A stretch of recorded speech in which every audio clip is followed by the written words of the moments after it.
കൃപാവരങ്ങൾ ഒരു പഠനം. Part number 7. തിരുവെഴുത്തിൽ വെളിപ്പെടുത്തിയിരിക്കുന്ന 17 കൃപാവരങ്ങളെ പഠനത്തിൻ്റെ എളുപ്പത്തിനായി 3ആയി തിരിച്ചിരിക്കുന്നു എന്ന് നാം കാണുകയുണ്ടായി.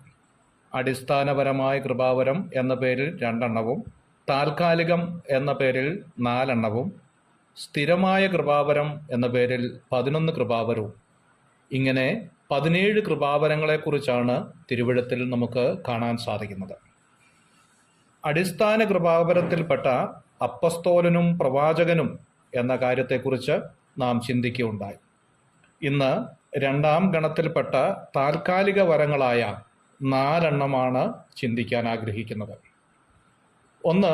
വീര്യപ്രവൃത്തിക്കായുള്ള വരം. 2. രോഗശാന്തിക്കായുള്ള വരം. 3. അന്യഭാഷകൾ സംസാരിക്കാനുള്ള വരം. 4. പ്രവചിക്കാനുള്ള പ്രവചന വരം.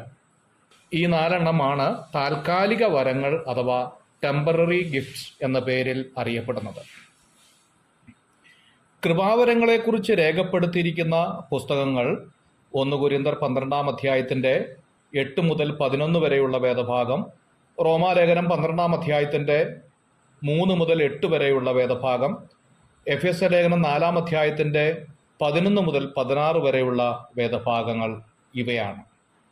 1 കൊരിന്ത്യർക്ക് എഴുതിയ പുസ്തകം എഴുതിയ കാലഘട്ടം ഏതാണ്ട് AD 57 എന്ന് കാണുന്നുണ്ട്.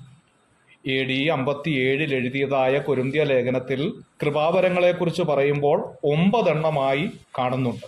റോമാലേഖനം എഴുതുന്നത് AD 58 എന്ന് വിശ്വസിക്കുന്നു. റോമാലേഖനത്തിൽ കൃപാവരങ്ങളെക്കുറിച്ച് 7 എണ്ണമാണ് പറയുന്നത്. വീണ്ടും എഫെസ്യ ലേഖനം AD 63 എഴുതുന്നത്. AD 63 എഫെസ്യ ലേഖനം എഴുതുമ്പോൾ കൃപാവരങ്ങളെക്കുറിച്ച് 5 എണ്ണമാണ് പറയുന്നത്. ഇങ്ങനെ AD 57 എഴുതിയ കൊരിന്ത്യ ലേഖനത്തിൽ 9 എണ്ണം പറയുമ്പോൾ അവസാനം എഴുതിയ എഫെസ്യ ലേഖനത്തിൽ 5 എണ്ണമേ പറയുന്നുള്ളൂ. അങ്ങനെയെങ്കിൽ കാലങ്ങൾ കഴിയുമ്പോൾ ടെമ്പററി ഗിഫ്റ്റ് എന്ന പേരിൽ അറിയപ്പെടുന്ന കൃപാവരങ്ങൾ കുറഞ്ഞു വരുന്നതായി നമുക്ക് മനസ്സിലാക്കാനായിട്ട് സാധിക്കും. ഇത് തിരുവെഴുത്തിലെ ഒരു പൊതു സ്വഭാവമാണ് എന്ന് നമുക്ക് മനസ്സിലാക്കാം. ഇസ്രായേൽ മരുഭൂമിയിലായിരുന്നപ്പോൾ അവർക്ക് മന്നയും കാടപ്പക്ഷിയും കൊടുത്തു.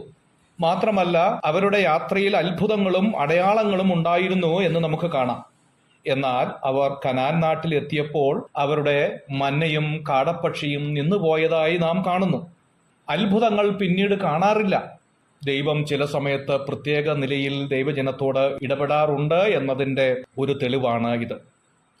നഷ്ടപ്പെട്ട ജനത്തെ വീണ്ടും തിരിച്ചു കൊണ്ടുവരുവാൻ മാത്രം ഏലിയാവും ഏലീശയും അത്ഭുതം നടത്തിയതായിട്ട് കാണുന്നുണ്ട്.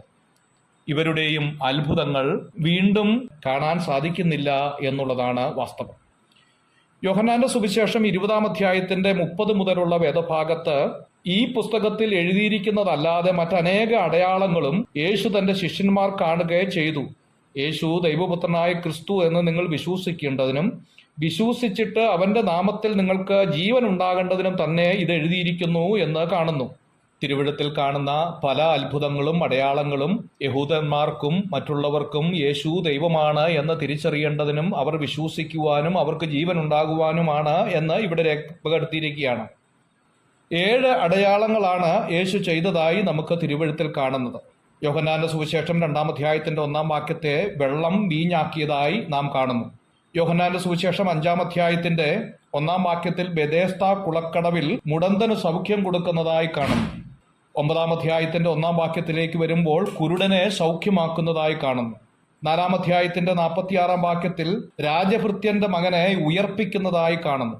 6-1 കടലിന്മേൽ നടക്കുന്നതായി കാണുന്നു. 11-ാം അധ്യായത്തിന്റെ 43-ാമത്തെ വാക്യത്തിൽ ലാസറിനെ ഉയർപ്പിക്കുന്നതായി കാണുന്നു. 21-ാം അധ്യായത്തിന്റെ 1-ാമത്തെ വാക്യത്തില് വലിയ മീൻകൂട്ടത്തെ ശിഷ്യന്മാർക്ക് കൊടുക്കുന്നതായും കാണുന്നു. ഇങ്ങനെ പല അത്ഭുതങ്ങളും യേശു ചെയ്തിട്ടുണ്ട് എങ്കിലും ഈ അത്ഭുതങ്ങളൊന്നും പിന്നീട് ആവർത്തിക്കുന്നതായി തിരുവെഴുത്തിലെവിടെയും കാണുന്നില്ല. ആയതിനാൽ വീര്യപ്രവൃത്തിക്കുള്ള വരം എന്നതുകൊണ്ട് ഉദ്ദേശിക്കുന്നത് പ്രത്യേക സമയത്ത് പ്രത്യേക സ്ഥലത്ത് പ്രത്യേക ഉദ്ദേശത്തോടുകൂടി ദൈവം ചെയ്യുന്ന പ്രവൃത്തിയാണ്. അത് ആവർത്തിക്കണമില്ല എന്നുള്ളതാണ് തിരുവെഴുത്ത് നമ്മെ പഠിപ്പിക്കുന്നതായ സത്യം. 2ാമത്തെ പ്രധാനപ്പെട്ട കാര്യമാണ് രോഗശാന്തിക്കുള്ള വരം. മർക്കോസിന്റെ സുവിശേഷം 16-ാം അധ്യായത്തിലാണ് ഇതിനെക്കുറിച്ച് ആദ്യമായി വിവരിക്കുന്നത്. അടുത്ത ക്ലാസ്സിൽ നമുക്കത് ചിന്തിക്കാം. God bless you.